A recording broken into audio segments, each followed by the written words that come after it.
سے پہلے کہ یہ ویڈیو چلائی جائے میں ایک وضاحت تو یہ کر دوں کہ یہ جناب جو اس وقت آپ کی اسکرین پہ جن کی تصویر دکھ رہی ہے یہ حافظ نعیم الرحمان غالباً ان کا پورا نام ہے. حافظ نعیم صاحب یہ جو مرکزی جماعت اسلامی ہے پاکستان کی جو جماعت اسلامی ہے یہ اس کے امیر ہے. یہ ویڈیو ویسے تو چھوٹی سی ہے 30 سیکنڈ پر مشتمل ہے آدھی منٹ کی ویڈیو ہے پر اس آدھے منٹ میں انہوں نے جماعت اسلامی کا دین کے حوالے سے جو منہج ہے نا وہ پورے منہج کا خلاصہ انہوں نے گویا کی آدھے منٹ میں کر دیا ہے. تو اس آدھے منٹ کی ویڈیو پہ جو ہمارا تبصرہ ہے وہ اصل میں جماعت اسلامی کے اس پورے منہج پر تبصرہ ہے جس منہج سے ہم کو اختلاف ہے.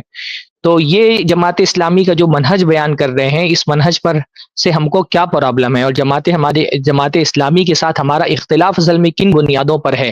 جو تحریکی فکر ہے اس تحریکی فکر کے ساتھ ہمارا اختلاف کن بنیادوں پر ہے وہ انشاءاللہ تعالی اس ویڈیو میں جماعت اسلامی کا منہج بھی واضح ہو جائے گا اور ان سے ہماری اختلاف کی کیا بنیادیں ہیں کیا فکری بنیادیں ہیں وہ بھی انشاءاللہ تعالی واضح ہو جائیں گی. جماعت اسلامی اقامت دین کے تصور کے ساتھ ہے. ایک دین ہوتا ہے کہ مطلب جس میں لوگ سمجھتے ہیں نماز روزہ حج زکوٰۃ دین مکمل, داڑھی کی لمبائی 5 کی اونچائی اور ٹوپی کی گہرائی اس کا مطلب دین ہے. یہ دین کا ایک بہت ہی مطلب ظاہری پہلو ہے اور معاملات دین ہے, نظام ہے دین. اصل میں دین جو ہے وہ سسٹم کا نام ہے. اسی لیے قرآن میں اللہ کہتا ہے ان الدین عند اللہ اسلام کہ اللہ کے نزدیک دین جو ہے اسلام ہے. تو اسلام ایک وے آف لائف. آپ نے دیکھا یہ چھوٹی سی ایک ویڈیو ہے اور اس ویڈیو میں یہ جو جناب ہیں یہ دین اور اقامت دین کی وضاحت کر رہے ہیں کہ دین کس چیز کا نام ہے اور اقامت دین کس چیز کا نام ہے. انہوں نے جو بیان دیا ہے اس میں ہم کو بنیادی طور پہ جو اختلاف ہے اس میں سے پہلا اختلاف تو یہ ہے کہ یہ جناب دین کی تشریح کر رہے ہیں اور دین کی تشریح میں جو دین کا سب سے اصل بنیاد ہے جس پر پورے دین کی بنیاد ہے وہ بات تو کہیں دین کی تشریح میں آئی نہیں. انہوں نے عبادات کو بالکل حقارت کے انداز میں اور ان کے چہرے کا ایکسپریشن دیکھیے گا ابھی میں دوبارہ یہ ویڈیو جب پلے کروں گا بہت حقارت کے انداز میں نماز روزے اور جو عبادات کا اہم ترین پہلو ہے اس کو کہہ دیا یہ تو دین کا ایک ظاہری پہلو ہے تحقیر کے ساتھ میں. پھر اس کے بعد جو عبادات کے بعد جو دوسرا مرحلہ ہے معاملات کا اس کو تھوڑا سا بڑا بنا کر کے پیش کیا. عبادت کے مقابلے میں معاملات کو بڑا بنا کر کے پیش کیا اور کہا معاملات دین ہے. یعنی عبادات تو بس ظاہری پہلو ہے معاملات دین ہے. تو دین اور پہلی بات تو یہ ہے کہ معاملات کے مقابلے میں عبادات کی تحقیر کی انہوں نے. معاملات کو کہہ دیا کہ دین ہے سسٹم دین ہے نظام دین ہے اور دین کی اس وضاحت میں ایمان غائب ہو گیا. بھائی ٹھیک ہے آپ یہ کہتے ہیں کہ عبادات ظاہری پہلو ہے, عبادات ظاہری پہلو ہے تو معاملات بھی تو ظاہری پہلو ہے. معاملات کون سا دل کے اندر ہوتے ہیں وہ بھی تو ظاہر میں ہی ہوتے ہیں اور دین کا باطنی پہلو تو اصل میں ایمان ہے عقیدہ ہے. تو جو سب سے دین کی اصل بنیاد ہے دین کی تشریح میں اس اصل بنیاد ہی کو غائب کر دیا. یہ دین کی تشریح کر رہے ہیں اور اس میں توحید کا ہی ذکر نہیں آیا. یہ دین کی تشریح کر رہے ہیں اس میں رسالت کا ذکر نہیں آیا. یہ دین کی تشریح کر رہے ہیں اس میں عقیدے کا ذکر نہیں آیا. یہ دین کی تشریح کر رہے ہیں اور اس میں آخرت کا ذکر نہیں آیا. تو بھائی پہلا اختلاف جو ہم کو جماعت اسلامی سے ہے نا وہ یہی ہے کہ ان حضرات کے ہاں جب بھی یہ دین کی تشریح کرتے ہیں نا تو یہ عقیدے کو غائب کر دیتے ہیں.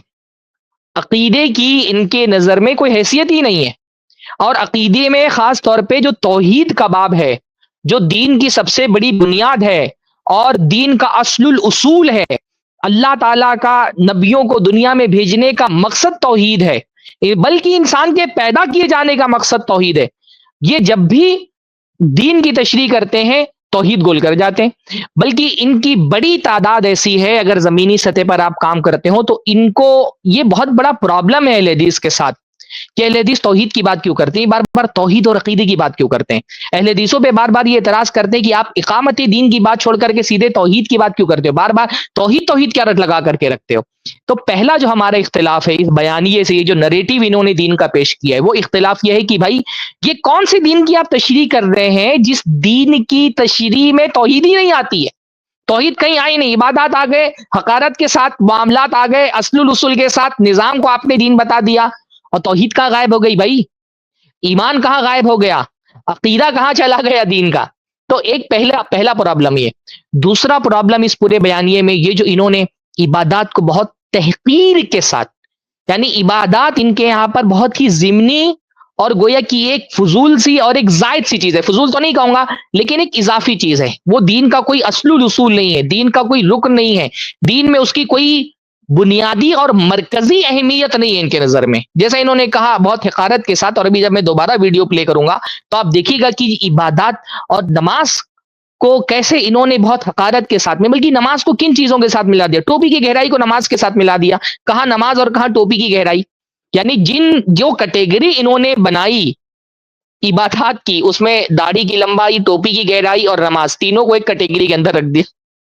نماز اور نماز کے ساتھ تمام عبادات کی تحقیر کا جو مزاج اخوانی فکر میں پایا جاتا ہے، جماعت اسلامی کی فکر میں پایا جاتا ہے، ایون مولانا مودودی کی فکر میں پایا جاتا ہے، جو انہوں نے دین کی بنیادی اصطلاحات وغیرہ کتابیں لکھی، اس میں جس طرح سے انہوں نے عبادات کے حوالے سے باتیں کی کہ وہ گویا کہ بس ایک طرح کا ٹریننگ کورس ہے، کیونکہ ان کے ہاں دین پورا کا پورا سیاسی نظام قائم کرنے کا نام ہے نا، تو اس سیاسی نظام کے قائم کرنے کے لیے اصل میں بس ایک ٹریننگ ہے نماز، اور یہ بات مولانا مودودی نے اپنی کتابوں میں لکھی ہے.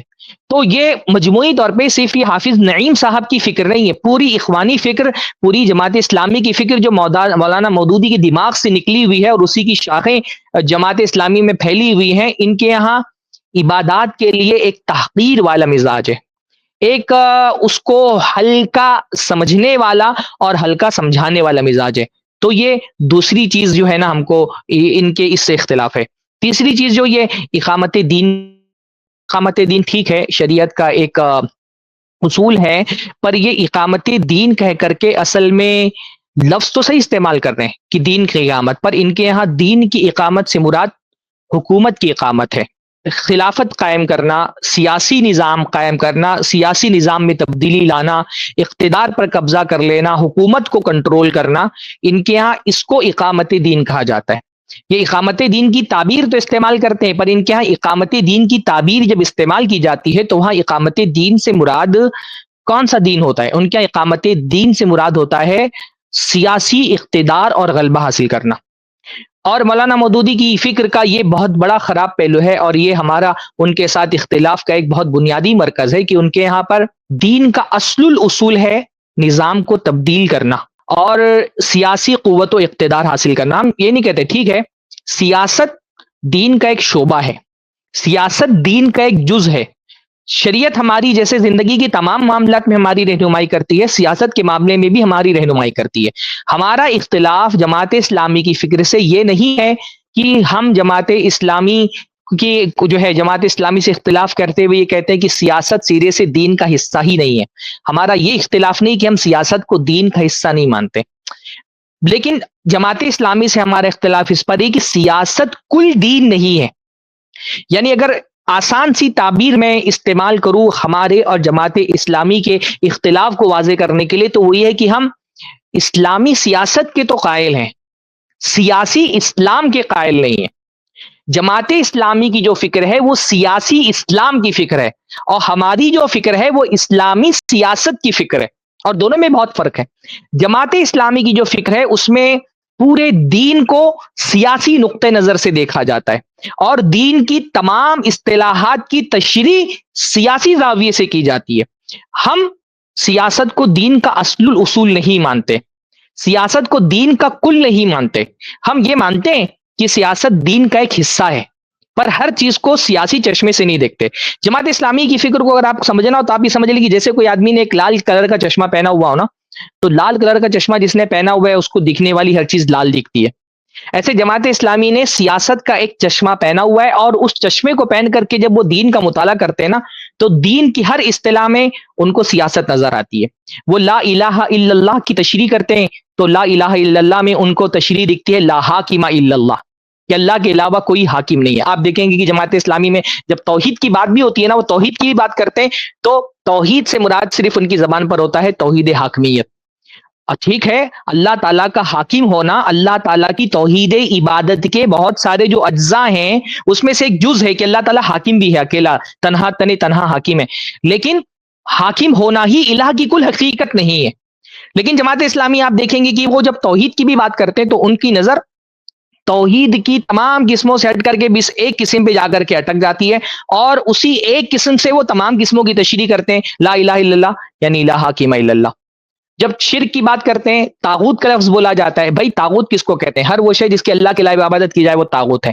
پر جماعت اسلامی کے ذہن پر جو ایک سیاسی اسلام کا غلبہ ہے نا، اس غلبے کی وجہ سے جب بھی آپ کسی اخوانی تحریکی جماعت اسلامی کے کسی شخصیت کے اور کسی فرد کے سامنے آپ طاغوت کی بات کریں تو ان کی نظر میں طاغوت کا لفظ سن کر کے بت نہیں آتے مٹی اور پتھر کے. ان کی نظر، ان کی ذہن میں طاغوت کا لفظ سن کر کے قبروں میں پوجے جانے والی شخصیتیں، یہ جو غیر اللہ جن کو اللہ کے علاوہ پکارا جا رہا ہے، جن کے سامنے سر جھکائے جا رہے ہیں، جن سے فریادیں کی جا رہی ہیں، طاغوت سن کر کے یہ سارے مظاہر جو شرک کے دنیا میں بڑی تعداد میں پائے جاتے ہیں، یہ شرکیہ مظاہر ان کے ذہن میں نہیں آتے. جیسے ہی لفظ طاغوت بولا جاتا ہے ہماری ان احباب کے ذہن میں فوراً اسلامی ملکوں کے یا مسلم ملکوں کے حکمرانوں کے چہرے آ جاتے ہیں. ان کے یہاں طاغوت کا مطلب ہے حکمران، خصوصی طور پہ مسلم حکومتوں کے حکمراں.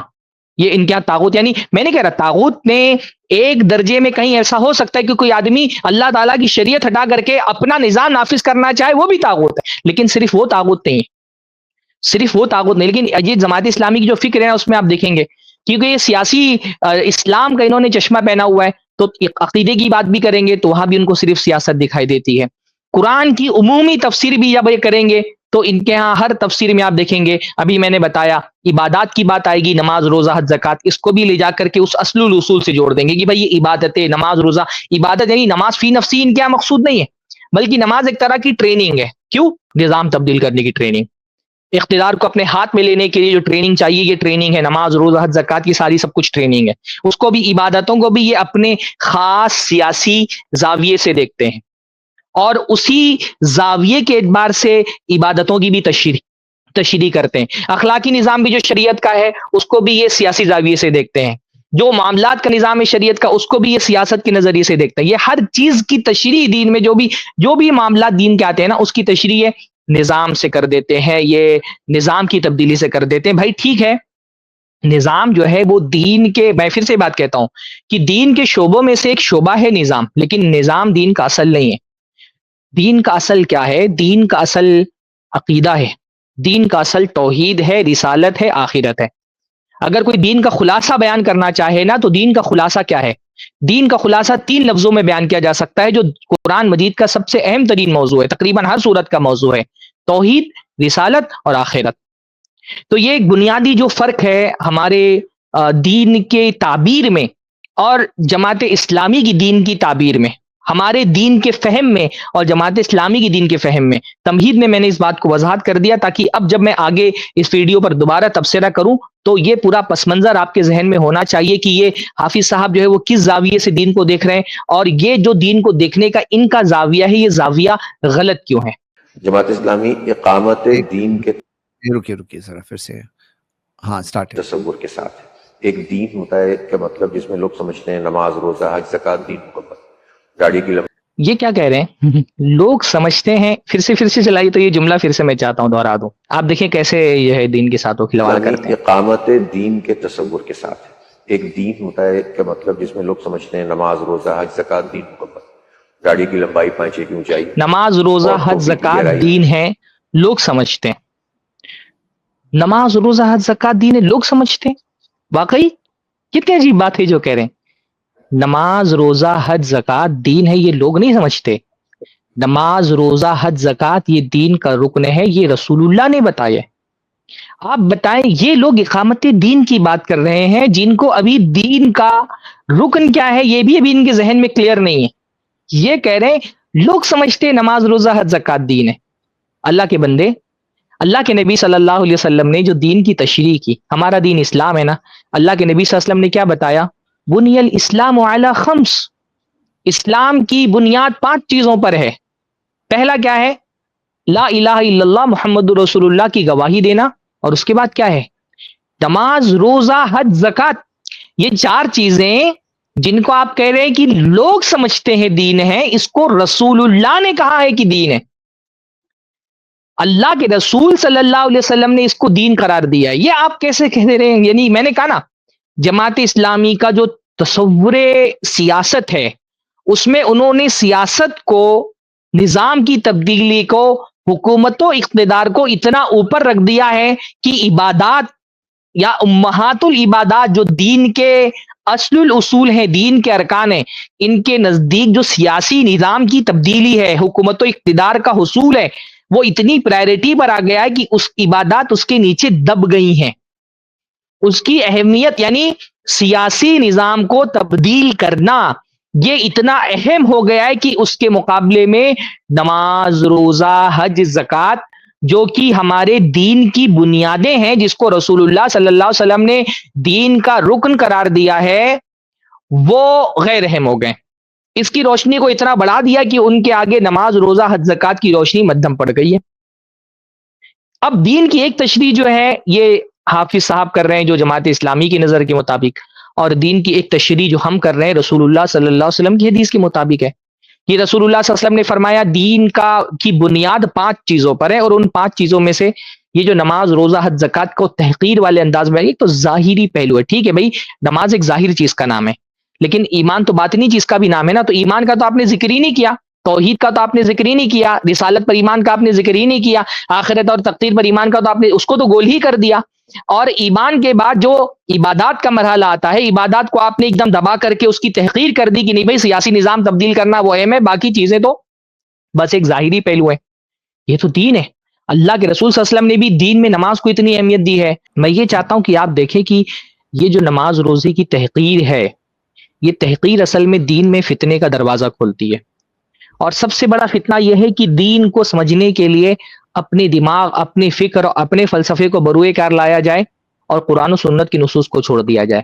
نماز، روزہ، حج، زکوٰۃ لوگ کیا سمجھتے ہیں، آپ کیا سمجھتے ہیں، اس سے نماز، روزہ، حج، زکوٰۃ کی اہمیت طے نہیں ہوگی. نماز، روزہ، حج، زکوٰۃ کی کیا اہمیت ہے یہ اللہ تعالیٰ نے قرآن مجید میں طے کر دیا ہے.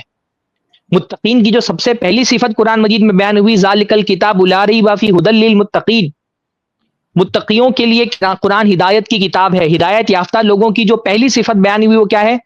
الذین یؤمنون بالغیب ویقیمون الصلاۃ ویؤتون الزکاۃ، جو غیب پر ایمان رکھتے ہیں. پہلی چیز آتی ہے ایمان، توحید، جس کو آپ نے گولی کر دیا سرے سے. اور ایمان کے بعد سب سے پہلا مطالبہ جو ہدایت یافتہ لوگوں کی سب سے پہلی صفت ہے وہ یہ ہے کہ یہ نماز پڑھتے ہیں.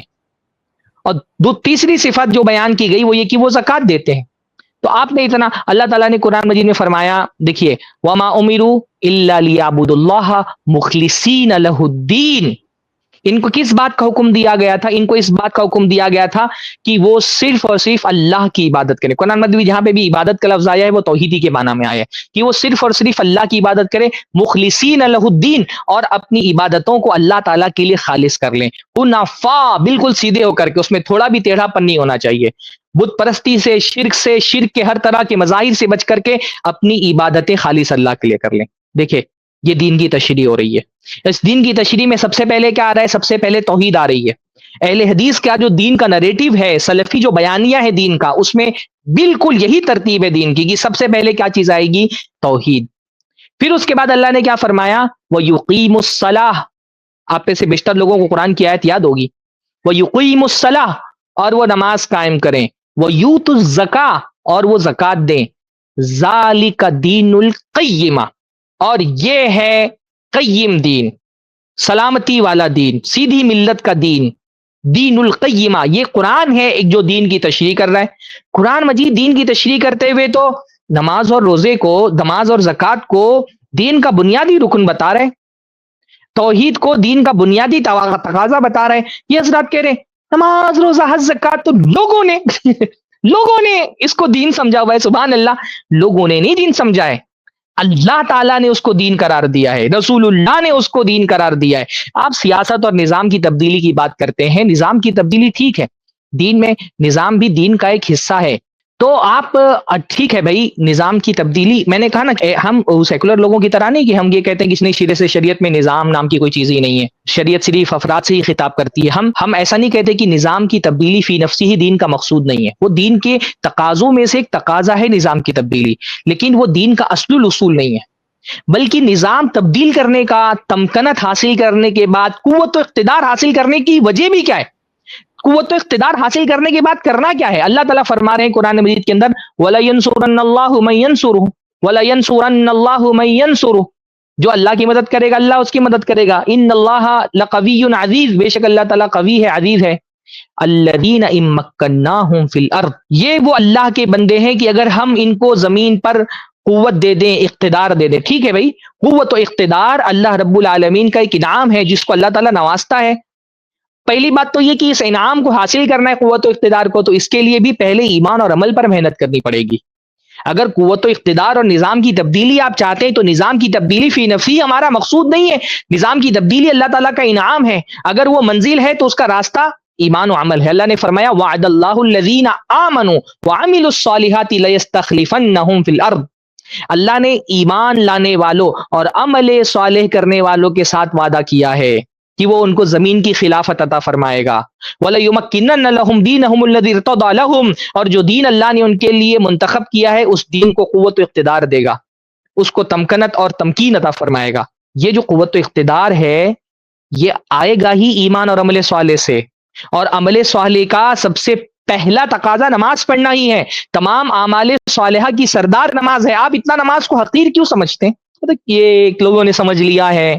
اللہ تعالیٰ فرما رہا ہے کہ عمل صالح کرنے والوں کو اللہ تعالیٰ زمین کی خلافت عطا فرماتا ہے. اور جب خلافت مل جاتی ہے تو بندے کیا کرتے ہیں؟ جن بندوں کو اللہ خلافت زمین پر قوت اور اقتدار دیتا ہے وہ کیا کرتے ہیں؟ اقاموا الصلاۃ وآتوا الزکاۃ، وہ نماز قائم کرتے ہیں اور وہ زکوٰۃ دیتے ہیں. اگر زمین پر طاقت، قوت اور اقتدار مل بھی جائے تو اس اقتدار کا مقصود کیا ہے؟ نماز قائم کرنا، زکوٰۃ دینا. وَأَمَرُوا بِالْمَعْرُوفِ وَنَهَوْا عَنِ الْمُنكَرِ، اور وہ معروف کا حکم دیتے ہیں اور منکر سے روکتے ہیں. اور معروف میں آپ سب حضرات کے بات پتہ کہ معروف میں سب سے بڑا معروف توحید ہے، منکر میں سب سے بڑا منکر شرک ہے. زمین میں قوت و اقتدار آ بھی جائے تو کس لیے آتا ہے؟ تاکہ آپ توحید کا حکم دیں، لوگوں کو شرک سے روکیں. تو یہ نماز کو اتنی حقارت کے ساتھ، اچھا کیٹیگری کیا بنائی انہوں نے؟ نماز، روزہ، زکوٰۃ. اس کو کس سے جوڑ دیا؟ داڑھی کی لمبائی اور ٹوپی کی گہرائی. بھائی ٹھیک ہے، ٹوپی کی گہرائی تو شریعت میں فی نفسی مطلوب ہی نہیں ہے. ٹوپی پہننا یعنی یہ الگ الگ کیٹیگری کی چیزوں کو ایک ساتھ ملا کر کے انہوں نے اصل میں نماز، روزہ، حج، زکوٰۃ کی تحقیر کر دی. داڑھی دین میں مطلوب چیز ہے، داڑھی دین کے اندر مطلوب چیز ہے لیکن نماز کی طرح مطلوب نہیں ہے. آپ نے نماز، روزہ، حج، زکوٰۃ جو دین کا رکن ہے اس کو پہلے تو داڑھی سے جوڑ دیا، پھر ان پانچوں چیزوں کو ملا کر کے ٹوپی کی گہرائی سے جوڑ دیا جو شریعت سے دین میں مطلوب ہی نہیں ہے. شریعت میں ٹوپی مطلوب نہیں ہے کہ شریعت میں ٹوپی یا ٹوپی کی کوئی خاص گہرائی مطلوب ہے. آپ ٹوپی نہیں پہنتے تو آپ ٹوپی کی تحقیر کر دے رہے ہیں. آپ نے کیونکہ داڑھی نہیں رکھی ہوئی ہے تو نہیں رکھے، بھائی آپ کا مزاج ہے، پر آپ داڑھی کی تحقیر کیسے کر سکتے ہیں جب اللہ کے رسول صلی اللہ علیہ وسلم نے مستقل اپنی حدیثوں کے اندر اللہ کے نبی صلی اللہ علیہ وسلم نے مختلف الفاظ کے ساتھ داڑھی کو کاٹنے سے منع کیا ہے، داڑھی کو چھوڑ دینے کا حکم دیا. انشاءاللہ تعالیٰ اگلا ویڈیو میں داڑھی کے موضوع پر ہی بناؤں گا اور داڑھی کے موضوع پر انشاءاللہ بات کریں گے. ٹھیک ہے، داڑھی دین میں مطلوب ہے لیکن داڑھی بھی دین میں ویسا مطلوب نہیں ہے جیسا مطلب نماز، روزہ، حج، زکوٰۃ ہے. یہ اصل میں یہ جو گیم کیا گیا وہ کیا کیا گیا کہ پہلے نماز، روزہ، حج، زکوٰۃ جو دین کا رکن ہے اس کو لاؤ، پھر ایک ایسی چیز کے ساتھ جوڑ دو سو دین میں مطلوب تو ہے پر دین میں رکن کی حیثیت سے نہیں مطلوب ہے. داڑھی دین میں مطلوب ہے پر داڑھی دین کا رکن نہیں ہے. تو جب ایک ایسی چیز سے جوڑ دیا نماز، روزہ، زکوٰۃ کو جو دین میں رکن کی حیثیت تو مطلوب نہیں ہے، تو ویسے ہی نماز، روزہ، زکوٰۃ کی اہمیت ختم ہو گئی. پھر ان کو ملا کر کے تو داڑھی ٹوپی کی گہرائی کے ساتھ جوڑ دیا جس کا سرے سے دین کے مطالبات سے کوئی تعلق نہیں ہے کہ دین کو کوئی مطالبہ ہے کہ ٹوپی رکھیں. ٹوپی رکھنا نہ کوئی واجب ہے نہ مستحب ہے. ٹھیک ہے، کسی زمانے کے اہل دین کا شعار ہے تو آپ اس حساب سے رکھ لیں، لیکن شریعت میں تو فی نفسی ہی ٹوپی جو ہے وہ کوئی مطلوب چیز نہیں ہے. تو آپ یہ دیکھیں گے کہ عام طور پہ جماعت اسلامی کے ہاں یہ فکر بہت پائی جاتی ہے کہ عبادتوں کی تحقیر کرنا اور عبادتوں کے ساتھ سنتوں کی تحقیر کرنا. داڑھی ٹھیک ہے دین میں رکن کی حیثیت سے مطلوب نہیں ہے پر داڑھی اللہ کے نبی صلی اللہ علیہ وسلم کی سنت ہے. اللہ کے نبی صلی اللہ علیہ وسلم نے داڑھی رکھنے کی تاکید کی ہے. لیکن یہ حضرات ان کے ذہن پر نظام کی تبدیلی کا بھوت ایسا سوار ہے نا کہ اس کے آگے دین کا ہر مطالبہ ان کے نزدیک فضول ہے، حقیر ہے، غیر اہم ہے. اور داڑھی جو دین کا ایک اہم ترین مطالبہ ہے اس کا یہ ایسے ہی استہزاء کرتے ہیں. میں جماعت اسلامی میں ذاتی طور پہ ایسے لوگوں کو جانتا ہوں جو داڑھی کا مذاق اڑاتے ہیں. بعض ہمارے احباب جو جماعت اسلامی سے تعلق رکھتے ہیں انہوں نے داڑھی رکھی ہوئی ہے تو ان کو باقاعدہ کہا جاتا ہے کہ آپ داڑھی کیوں رکھتے ہیں. خود مولانا مودودی اللہ تعالیٰ ان کی حالت پر رحم فرمائے، انہوں نے باقاعدہ ایک زمانے تک کے ایک دم کلین شیو ہوتے تھے، داڑھی نہیں، ان کی پرانی تصویریں آپ دیکھیں داڑھی نہیں رکھتے تھے وہ. تو یہ پہلا پرابلم ان کے ساتھ یہ. اور ٹوپی کی گہرائی اس کا مطلب دین ہے. یہ دین کا ایک بہت ہی مطلب ظاہری پہلو ہے اور معاملات دین ہے. ایکسپریشن دیکھیں آپ ان کے چہرے کا، بہت ہی ظاہری پہلو ہے. چہرے کے ایکسپریشن سے سمجھ میں آتا ہے نا کہ انسان کا مزاج اور اس کا موقف کیا ہے. یہ بہت ہی ایک ظاہری پہلو ہے. پھر آگے کیا فرما رہے ہیں؟ معاملات دین ہے. جماعت اسلامی اقامت دین کے تصور کے ساتھ ہے. ایک دین ہوتا ہے کہ مطلب جس میں لوگ سمجھتے ہیں نماز، روزہ، حج، زکات، دین مکمل. داڑھی کی لمبائی، پائچے کی اونچائی اور ٹوپی کی گہرائی، اس کا مطلب دین ہے. یہ دین کا ایک بہت ہی دیکھیے پائچے کی اونچائی بھی انہوں نے کہا، پائچے کی اونچائی بھی کہا ہے. اللہ کے رسول صلی اللہ علیہ وسلم نے فرمایا کہ ما اسفل من الکعبین فہو فی النار، کہ جو انسان کا کپڑا اس کے ٹخنے سے نیچے ہے وہ آگ میں ہے. کوئی ایسی ہلکی سی چیز ہے، ٹھیک ہے دین میں بطور رکن نہیں مطلوب ہے، لیکن دین کے اہم ترین مطالبات میں سے ہے. اللہ نے فرمایا جو اپنی چادر گھسیٹ کر کے زمین پر چلے گا، اللہ تعالیٰ قیامت کے دن اس کو نظر رحمت سے نہیں دیکھے گا. لیکن یہ جو سنتیں ہیں اللہ کے رسول صلی اللہ علیہ وسلم کی، آپ دیکھیں کہ جماعت اسلامی کی مزاج میں کیسے سنت کے لیے ایک طرح کی استہزاء اور تحقیر اور ہلکے پن کا مزاج ہے ان کے یہاں پر، کہ کیسے سنتوں کی تحقیر کا، سنتوں کو کمتر بتانے کا ایک کیسا موقف ہے، اور کس انداز میں یہ سنتوں کا درجہ لوگوں کی نظروں میں گرانا چاہتے ہیں. صرف یہ نہیں، آپ عام جماعت اسلامی والوں سے گفتگو کریں، وہ آپ دیکھیں گے کہ وہ اپنی عام گفتگو میں بھی کبھی مسواک کا مذاق اڑائیں گے. حالانکہ مسواک اللہ کے رسول صلی اللہ علیہ وسلم کی کتنی اہم ترین سنت ہے. اللہ کے رسول صلی اللہ علیہ وسلم نے فرمایا لولا نشق علی امتی لامرتم بالسواک مع کل وضوء، لیکن یہ مسواک کا مذاق اڑائیں گے، یہ داڑھی کا مذاق اڑائیں گے، یہ ٹخنوں کے اوپر پیجامے رکھنے کا مذاق اڑائیں گے. اور یہ سب کیوں؟ کیونکہ ان کے نزدیک دین کا سیاسی غلبہ اور حکومت اور خلافت یہ اتنی اہم ترین چیز ہے کہ اس کے آگے یہ ساری چیزیں ان کے نزدیک کوئی حیثیت ہی نہیں رکھتی ہیں. جی پہلو ہے اور معاملات دین ہے، نظام ہے دین. اصل میں دین جو ہے وہ سسٹم کا نام ہے، اسی لیے قرآن میں اللہ کہتا ہے ہاں دیکھیے معاملات دین ہے، اس سے تو کوئی انکار ہی نہیں کہ معاملات دین ہے. لیکن معاملات دین ہے اور عبادات بھی دین ہے، بلکہ اگر موازنہ کرنا ہو تو عبادات معاملات سے زیادہ بڑا دین کا اہم ترین حصہ ہے. عبادات جو ہے وہ دین کا زیادہ بڑا حصہ ہے بنسبت معاملات کے، کیونکہ جن عبادات کا آپ نے نام لیا، نماز، روزہ، حج، زکات، اس میں سے زکات تو فی نفسی ایک حد تک کہ جو ہے نا وہ اس کا انسان اللہ بندوں کے حقوق سے بھی تعلق ہے. تو نماز، روزہ، حج، زکات، یہ جو عبادات ہے نا ان کو دین کا رکن قرار دیا گیا ہے. جبکہ جو معاملات ہے، نکاح، خلا، طلاق وغیرہ، یہ دین کے ارکان کی حیثیت ان کو نہیں حاصل ہے. تو معاملات دین تو ہیں، پر اصل دین آپ اگر کہتے ہیں تو پھر آپ کی یہ تعبیر غلط ہے.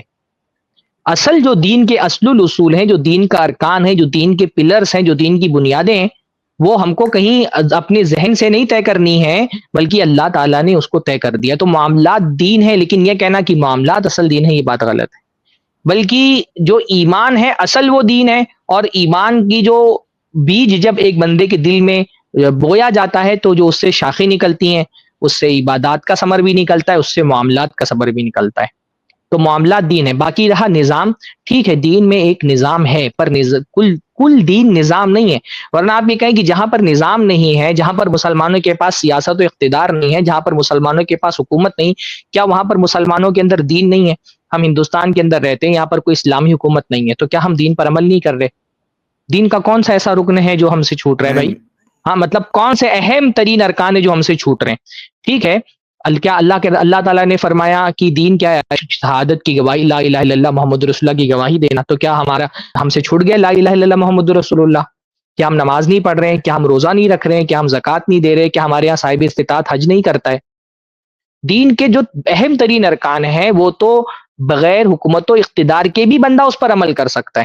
میں پھر سے کہہ رہا ہوں کہ نظام دین کے شعبوں میں سے ایک شعبہ ہے، لیکن نظام کی تبدیلی کو یا حکومت اور اقتدار کو یوں جوڑ دینا کہ بس یہی کل دین ہے، اقتدار و حکومت ہی دین ہے، اور اگر اقتدار و حکومت مسلمان کے ہاتھ نہیں تو گویا کہ اس کا پورا دین اس کے ہاتھ سے نکل گیا. یہ تصور غلط ہے.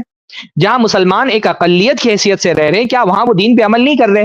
دین کے ارکان پر کیا عمل نہیں ہو رہا ہے؟ ٹھیک ہے، دین کا سیاسی نظام نہیں ہے، دین کا ایک اجتماعی نظام نہیں ہے، تو دین کی کچھ چیزوں پہ عمل نہیں ہو رہا ہے. لیکن یہ کہنا کہ کل دینی نظام ہے، اور اگر نظام نہیں ہے تو گویا کہ دین نہیں ہے، یہ تعبیر غلط ہے. نظام نہ ہونے کی وجہ سے کچھ چیزیں ہیں جن پر عمل نہیں ہوگا کہ ٹھیک ہے بھائی اسلام کا جو عدالتی نظام ہے، سیاسی نظام ہے، اور اقتدار پہ آنے کے بعد جو وہ چیزوں کو کنٹرول کرنے کی چیزیں وہ ہمارے ہاتھ میں نہیں ہے. لیکن جو دین کا اصل الاصول ہے، دین کے بنیادی ارکان ہے، تو جہاں پر نظام نہیں وہاں پر بھی دین پہ عمل ہو رہا ہے. لیکن دیکھیے اب جماعت اسلامی اگر اس کو تسلیم کر لے، تب تو جو نظام کی تبدیلی اور بغاوت کی وہ بات کرتی ہے، وہ بغاوت کی بات نہیں کر سکتی نا. وہی اس طرح سے نظام کی بات کر کے اصل میں ایک بغاوت کا جذبہ لوگوں کے دلوں میں ابھارتے ہیں کہ بھائی اصل نظام ہی لے آنا اپنے ہاتھ میں، یہی دین کا اصل الاصول ہے، اور یہی مطلوب ہے، اور یہی مقصود ہے. اور باقی دین کی ساری چیزوں کی تحقیق کرنے کا مقصد کیا ہے کہ ہر دین کے تمام شعبوں سے لوگوں کی نظریں ہٹا کر کے سارا فوکس بغاوت کرانے پر، نظام تبدیل کرانے پر، حکومت و اقتدار پر اپنا کنٹرول حاصل کرنے پر لگایا جائے. سارا جو توجہ ہو وہ بس کنٹرول، سیاسی کنٹرول، اور گرچہ اس حکومت و اقتدار کے اصول کے لیے اپنے عقیدے کے ساتھ، توحید کے ساتھ بھی سمجھوتا کرنا پڑے تو وہ گوارا کر لیا جائے. یہ جماعت اسلامی کی فکر کا ایک بنیادی حصہ ہے. اس لیے آپ دیکھیں گے کہ یہ اقامت دین کی بات کرتے ہیں، اور جس اقامت دین کی یہ بات کرتے ہیں، جس حکومت کو قائم کرنے کی بات کرتے ہیں، اگر اس اقتدار کے حصول کے لیے اگر ان کو توحید کے ساتھ سمجھوتا کرنا پڑے یا آسانی کے ساتھ سمجھوتا کر لیتے ہیں. جماعت اسلامی کی کتنے رہنماؤں کی آپ تصویریں، پاکستان کے رہنماؤں کی تصویریں آپ دیکھیں گے کہ مزاروں پہ جا کے چادریں چڑھا رہے ہیں، بدترین قسم کے بدعتیوں کے ساتھ ٹائی اپ کر لیتے ہیں. میں نے دیکھا عید میلاد کے موقع پر دیوبندی حضرات تک کے عید میلاد کی مخالفت کر رہے تھے کہ یہ دین میں بدعت ہے، اور جماعت اسلامی والی اس کی تائید میں پوسٹیں لگا رہے تھے کہ مولانا مودودی نے عید میلاد کو جائز قرار دیا ہے. کیوں؟ کیونکہ بھائی جب آپ پورے دین کو ایک ڈیموکریٹک نظام کے فریم میں دیکھتے ہیں تو آپ کے نزدیک جو بدعتی ہے وہ بھی آپ کا ایک ووٹ بینک ہے، تو اس کو بھی آپ ناراض نہیں کر سکتے. تو عید میلاد کی تائید میں جماعت اسلامی والے پوسٹر ڈال رہے تھے عید میلاد کے وقت میں. بلکہ میں نے ہمارے ممبرا میں دیکھا کچھ نہیں کر پائے، جلوس نہیں نکال پا رہے، تو عید میلاد کے دن خصوصی طور پہ بلڈ بینک لگایا ہوا ہے کہ کسی نہ کسی طرح سے اس بدعت کی تائید ہو جائے. یہ بدعت کے خلاف کبھی نہیں بولیں گے کیونکہ یہ ان کا ووٹ بینک ہے ان کے حساب سے نا. تو جب یہ پورے چیز دین کو آپ ایک نظام کی حیثیت سے دیکھنے لگتے ہیں نا، تو پھر آپ کیا کرتے ہیں، پھر آپ دوسری ساری چیزیں آپ کے نزدیک کمتر ہو جاتی. ایون توحید آپ کے نزدیک کمتر ہو گئی، اتباع سنت آپ کے نزدیک کمتر ہو گیا، بدعتوں کے ساتھ آپ کو کوئی پرابلم نہیں رہ گیا. یہ اس فکر کا پرابلم ہے کہ یہ معاملات اور نظام دین تو ہے پر یہ دین کا اصل الاصول نہیں ہے. اسلام کہ اللہ کے نزدیک دین جو ہے اسلام ہے، تو اسلام ایک وے آف لائف. اسلام اللہ تعالیٰ کے نزدیک دین اسلام ہے، اور اس اسلام کا مقصود و مطلوب کیا ہے؟ اس اسلام کا مقصود و مطلوب توحید ہے. اللہ تعالیٰ نے قرآن مجید میں ہماری جو انفرادی زندگی کا مقصد ہے وہ بھی بیان کر دیا ہے، اور ہماری اجتماعی زندگی کا مقصد بھی بیان کر دیا ہے. انفرادی طور پہ ہماری زندگی کا مقصد کیا؟ اللہ نے فرمایا وما خلقت الجن والانس الا لیعبدون، ہم نے جنوں اور انسانوں کو صرف اور صرف اپنی عبادت کے لیے پیدا کیا. یہ ہماری زندگی کا بنیادی مقصد توحید ہے انفرادی طور پہ. اور اجتماعی طور پہ اس امت کی زندگی کا مقصد کیا؟ اللہ نے فرمایا کنتم خیر امت اخرجت للناس، تم سب سے بہترین امت ہو، اور تم کو دنیا میں کیوں پیدا کیا گیا ہے؟ اخرجت للناس، تم کو لوگوں کے لیے دنیا میں نکالا گیا ہے. تامرون بالمعروف وتنہون عن المنکر، اور تمہاری زندگی کا مقصد کیا ہے؟ لوگوں کو بھلائی کا حکم دینا اور ان کو برائی سے روکنا. یہ ہماری زندگی کا مقصد ہے. توحید ہماری زندگی کا مقصد ہے، امر بالمعروف اور نہی عن المنکر ہماری زندگی کا مقصد ہے. رہا معاملہ اقامت دین کا، تو اقامت دین بھی اصل میں توحید کی دعوت دینے کا نام ہے، نہ یہ کہ حکومت و اقتدار کی تبدیلی پر فوکس کرنے کا نام اقامت دین ہے. بار بار یہ اقامت دین کا نام لے رہے ہیں. جس آیت سے اقامت دین کا یہ اصطلاح انہوں نے اختیار کی ہے اس آیت کو ہی پڑھ لیں تو آپ کو سمجھ میں آ جائے گا کہ شریعت میں، قرآن و سنت میں جب اقامت دین کہا جاتا ہے تو اس کا مطلب کیا ہوتا ہے. آپ قرآن و سنت میں جس آیت سے یہ اقامت دین کی اصطلاح لی گئی ہے آپ وہ آیت ہی پڑھ لیں تو آپ کو سمجھ میں آ جائے گا کہ ہاں دیکھیے یہ آیت ہے، یہ آیت ہے جس میں اقامت دین کا لفظ آیا ہے. آیت شروع کہاں سے ہوتی ہے؟ شرع لکم من الدین ما وصی بہ نوح، اللہ تعالیٰ نے تمہارے لیے اس دین کو مشروع قرار دیا ہے، وہ شریعت نازل کی ہے جس کی وصیت اللہ تعالیٰ نے نوح علیہ السلام کو کی تھی. یعنی یہاں اقامت دین سے مراد کیا ہے؟ اقامت دین وہ ہے جو حضرت نوح علیہ السلام نے کی تھی. کس چیز کی دعوت دی تھی بھائی نوح علیہ السلام نے؟ کیا پیغام لے کر کے وہ آئے تھے؟ لا الہ الا اللہ. ان کی دعوت کی بنیاد کی تھی لا الہ الا اللہ. ان کی قوم مشرک تھی، بت پرست تھی، اس قوم کو انہوں نے توحید کی طرف بلایا ہے. وہ کوئی حکومت و اقتدار کی تبدیلی کا دعوت لے کر کے نہیں کھڑے ہوئے تھے، انہوں نے توحید کی دعوت لوگوں میں عام کی، شرک سے لوگوں کو روکا. والذی اوحینا الیک ما وصینا به ابراہیم وموسیٰ وعیسیٰ، اور جس کی وصیت ہم نے آپ سے کی اسی کی وصیت ہم نے ابراہیم کو بھی اس کی وصیت کی تھی۔ ابراہیم علیہ السلام کیا حکومت و اقتدار کے حصول کے لیے آتے، انہوں نے بھی اپنی قوم والوں کو توحید کی دعوت دی کہ جن بتوں کے سامنے تم سر جھکاتے ہو یہ اس لائق نہیں کہ ان کے سامنے سر جھکایا جائے، اللہ کی عبادت کرو۔ موسیٰ علیہ السلام نے کیا حکومت و اقتدار مانگ لیا تھا فرعون سے؟ نہیں، انہوں نے بھی توحید کی دعوت دی تھی، اللہ کو اکیلے رب مانو۔ عیسیٰ علیہ السلام نے کس چیز کی طرف لوگوں کو بلایا تھا؟ توحید کی طرف بلایا تھا۔ ان اقیم الدین، یہاں بھی یہ اقامت دین کی یہ اصطلاح لی گئی ہے۔ جن انبیاء کے حوالے سے، جن مرسلین کے حوالے سے، اولو العزم من الرسل ہیں، ان کے حوالے سے اللہ تعالیٰ نے فرمایا کہ یہ سارے کے سارے لوگ اقامت دین کے لیے آئے تھے۔ تو ان سارے انبیاء نے اقامت دین کے حوالے سے کیا حکومت و اقتدار کو تبدیل کیا، اپنے وقت کے حاکموں کو چیلنج کیا، ان سے سیاسی غلبہ، ان کی ساری کوششوں کا مقصد کیا سیاسی غلبہ اور حکمرانی حاصل کرنا تھا۔ ان سارے لوگوں کی محنت کا فوکس کیا تھا؟ توحید۔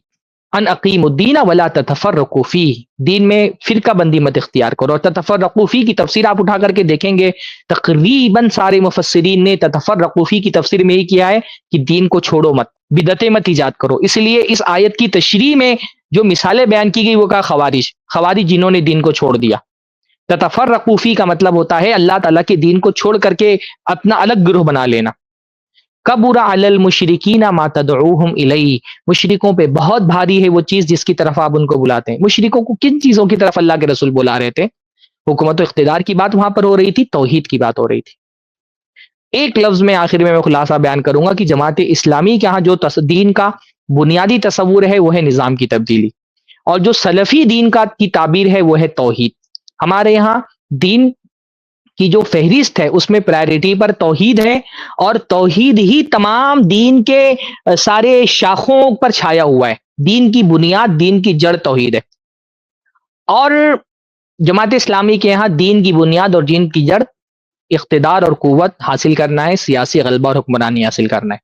اب جو نصوص ہم نے پیش کیے قرآن و سنت کے، ان نصوص کی روشنی میں دیکھ لیں کہ دین کے حوالے سے جو سلفی بیانیہ ہے، جو سلفی نریٹیو ہے، جو سلفی تصور دین ہے، وہ قرآن و سنت کی نصوص کے زیادہ موافق ہے، یا جو اخوانی اور تحریکی اور جماعت اسلامی کا دین کا نریٹیو ہے وہ قرآن و سنت کے دین کے زیادہ موافق ہے؟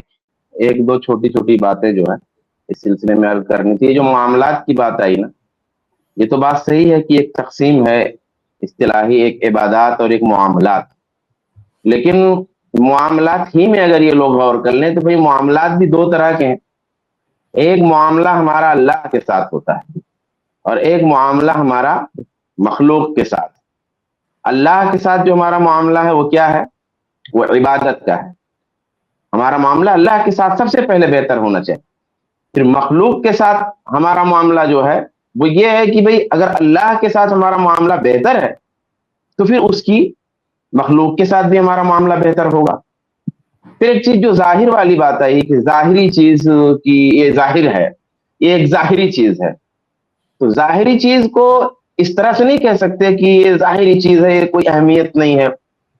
فی الواقع اگر ظاہری چیز کی وہ اہمیت نہ ہو تب بھی میں کہہ رہا ہوں، اولاً تو جس کو آپ ظاہری کہہ رہے ہیں وہ تو ارکان میں ہے، ارکان اسلام میں جن کو آپ ظاہری چیز کہہ رہے ہیں، لیکن بہت ساری ظاہری چیزیں اور بھی ہوتی ہیں جو جن کی حیثیت ارکان کی نہیں ہے، لیکن ان کو کمتر نہیں سمجھ سکتے، کیونکہ اصل میں ظاہر اور باطن دونوں ایک دوسرے سے جڑے ہوئے ہوتے ہیں۔ آپ ایسا نہیں کہہ سکتے کہ یہ کپڑا ہمارا ظاہر ہے، اصل جو پردہ ہے وہ دل کا ہے، یہ آپ نہیں کہہ سکتے۔ دونوں ایک دوسرے سے جڑے ہوئے ہیں، دل کا پردہ بھی اپنی جگہ پہ ہے اور ظاہر کا پردہ بھی اپنی جگہ پہ، دونوں اہمیت ہے۔ ایک مثال میں دوں، جیسے ایک تصویر ہو اور ایک البم ہو، اب اصل جو آپ کا مقصد ہے وہ تو تصویر ہے، اس کی حفاظت ہے، لیکن اگر تصویر ایسے ہی یوں ہی آپ نے کہیں ٹیبل پہ رکھ دیا ہے، اس کو کسی فائل میں، کسی البم میں، کسی خاص جگہ نہیں رکھا ہے، تو ظاہر سی بات ہے وہ تصویر ضائع ہو جائے گی، وہ مقصد ضائع ہو جائے گا۔ اس لیے جو البم ہے وہ بھی اس کے ساتھ میں جڑا ہوا ہے، دونوں چیزیں جب ایک ساتھ ہوتی ہیں تو پھر جو ہے کاملیت آتی ہے، پھر کوئی چیز مکمل ہوتی ہے۔ تو ظاہر کو بھی اس طرح سے نظر انداز نہیں کیا جا سکتا، بھلے اس کی حیثیت ارکان کی نہ ہو۔ ایک تیسری چیز آپ غور کریں گے، دیکھیں گے کہ صحابہ کرام سے جماعت اسلامی کا اختلاف کیوں ہے۔ جماعت اسلامی کے یہاں بحیثیت جماعت جماعت اسلامی میں بہت سارے ایسے لوگ ہو سکتے ہیں جن کا اختلاف صحابہ کرام سے نہ ہو، لیکن بحیثیت جماعت اسلامی کا حضرات صحابہ کرام سے اختلاف ہے۔ اس اختلاف کی جڑوں میں آپ جب جائیں گے تو آپ کو یہ بات ملے گی کہ اس کی وجہ ان کا سیاسی مائنڈ سیٹ اپ ہے، ان کا سیاسی اسلام اس کی وجہ ہے۔ اور یہاں پر اب جو ہے میں بات مختصر کروں گا ورنہ بات تو بڑی لمبی ہو جائے گی۔ آپ وہ تاریخ بھی دیکھ لینا، مولانا مودودی نے جب اس طرح کی باتیں کی تو اس کے پیچھے کا جو ماحول ہے وہ بھی آپ دیکھ لیجئے کہ کس ماحول میں مولانا نے آنکھیں کھولی اور کس ماحول میں مولانا نے یہ ساری گفتگو کی۔ اصل میں اولاً تو ادھر ہندوستان میں جب مولانا تھے وہاں بھی ایک سیاسی زوال کا زمانہ تھا، پھر جب مولانا ہندوستان سے جب ہندوستان اور جو ہے پاکستان کا بٹوارا ہو گیا اور مولانا جب جو ہے ادھر رہنے لگے تو پھر وہاں بھی دیکھیے کہ ایک سیاسی صورتحال بنتی ہے، اور اس سیاسی صورتحال میں کس طرح سے مولانا نے جو ہے عمل کیا۔ مولانا جو ہے شوکت اسلام کا ایک ڈے منانا چاہتے تھے، تو مولانا نے جو ہے اس سے پہلے میلاد کی تاریخ آئی تو اس میں جو ہے مولانا نے شمولیت کر لی، اس کے تعلق سے نرمی برت لی تاکہ جو شوکت اسلام ڈے منانا چاہتے ہیں وہ منانے کے لیے گنجائش نکل آئے۔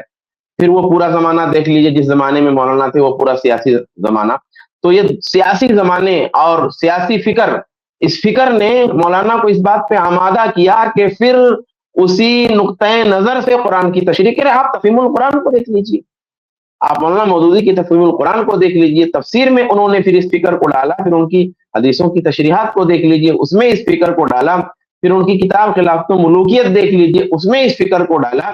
تو صحابہ کرام سے جو جماعت اسلامی کا اختلاف ہے، اس اختلاف کی ایک گہری اور بنیادی وجہ ان کا سیاسی مائنڈ سیٹ اپ ہے، اور اسی نقطۂ نظر سے یعنی انہوں نے صحابہ کرام کے پورے معاملے کو موجودہ زمانے کی سیاست کی بساط پر رکھ کے دیکھا، یعنی انہوں نے ایک میدان، ایک اسٹیج لگایا عہد حاضر کی سیاست کو، اور عہد حاضر کی سیاست میں موجودہ زمانے کی سیاست میں جو موڑ آتے ہیں اور جو چال بازیاں ہوتی ہیں اور ایک دوسرے کے لیے جو تکنیک آزمائی جاتی ہے، وہ ساری بساط انہوں نے بچھا دی، اور پھر اس اسٹیج پہ صحابہ کرام کو لا کے بٹھایا، اور پھر اسی سیٹ اپ سے صحابہ کرام کی تاریخ کو پڑھا، اس کا مطالعہ کیا، اور اسی رجحان کے ساتھ ان کی تمام باتوں کو سیٹ کیا، اور پھر ایک نیریٹو بیان جو ہے سیٹ کر کے پیش کیا امت کے سامنے۔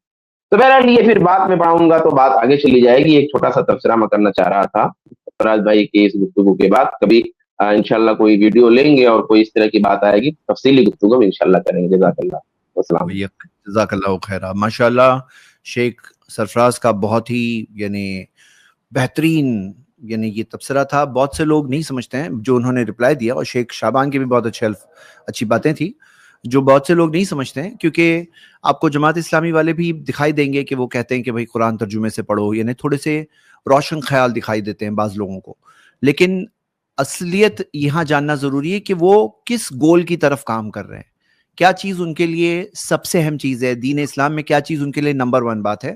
تو یہاں جو بات واضح ہوئی کہ انہوں نے ایک ٹرم لیا ہے قرآن سے ہی اقامت دین، لیکن اقامت دین کے اندر توحید کا ذکر نہیں ہے، دین کے نام میں جو عبادات ہے اس کو حقیر بتایا جا رہا ہے، یہ سارے پرابلم دکھائی دے رہے ہیں۔ جی شیخ آپ بھی کچھ ایک چیز اور میں ایڈ کر دوں، بلکہ میں بولتا رہتا ہوں کہ دین اور جو حکومت ہے اس کے بارے میں آپ حدیثیں دیکھیں گے تو اللہ کے نبی صلی اللہ علیہ وسلم نے خلافت کے بارے میں کہا کہ کبھی رہے گی کبھی نہیں رہے گی، حکومت آتی جاتی رہے گی، خلافت آتی جاتی رہے گی، لیکن دین ہمیشہ رہے گا۔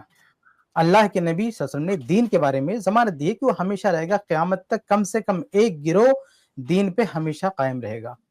تو اگر حکومت ہی اصل چیز ہوتی نا تو وہ کوئی دور ایسا نہیں ہو سکتا تھا جس دن حکومت نہ ہو۔